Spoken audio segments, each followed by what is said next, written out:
Dear Mr. McMahon, your letter dated January 3rd, 1996 to Mr. Ted Turner and your subsequent letter of January 10th have been directed to my attention. Although mildly amusing, initially mildly amusing, the WWF programming that you refer to as satirical vignettes has become defamatory and disparaging to WCW and its wrestlers. Accordingly, we have referenced this issue to our legal counsel for review and response. In addition, Mr. McDevitt's letter of January 11th on your behalf to Mr. Lambrose of this office has been similarly referenced to legal counsel for review, blah, blah, blah.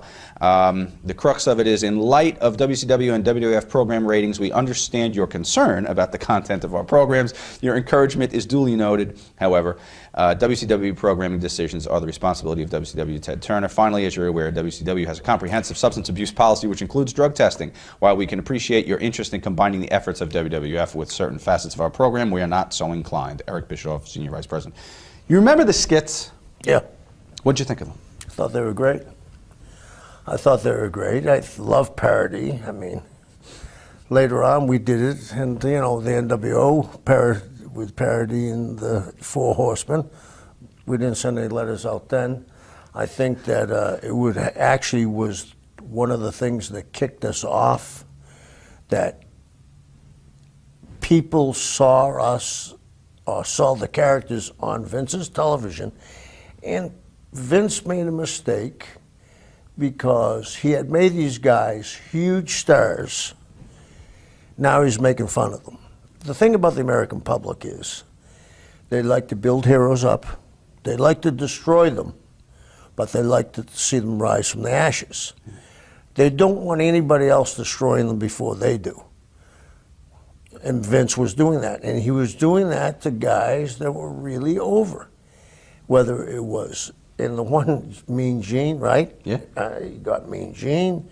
Mean Gene, if you don't know him personally, he looks like a wonderful someone's uncle, not a lecherous bastard that he is, you know. Hogan was at the time the biggest star in the history of wrestling. Randy Savage had been reduced to an announcer. So it looked like he was picking on people. And I thought it was the best thing we could ever have done. And I'm sure that letter provoked Vince to keep that going. Right. So I think it was that, I don't know if Eric or whoever came up with that idea was smart enough to figure out if you give it to Vince that his ego will get in the way and he'll keep on doing it. Same mistake we talked about before, referencing competition in any way on your own TV. Yeah. The only way I'd reference somebody on a television, in my estimation, would be if I had a segment and it was like a open house, safe house, bitch thing.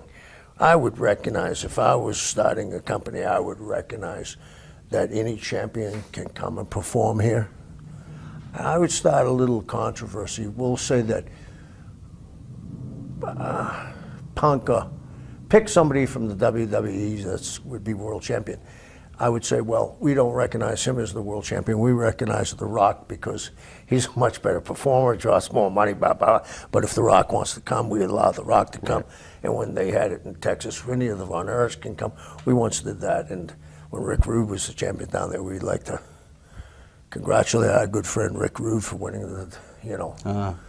I think you could get away with it by that, and the people would say, you think they'll show up and wrestle on that Ricky-Dink television program? You know, you can maybe steal a little bit of a rating. But to go out and slam somebody, it's sour grapes, and it just shows the people that they're still over there, you know.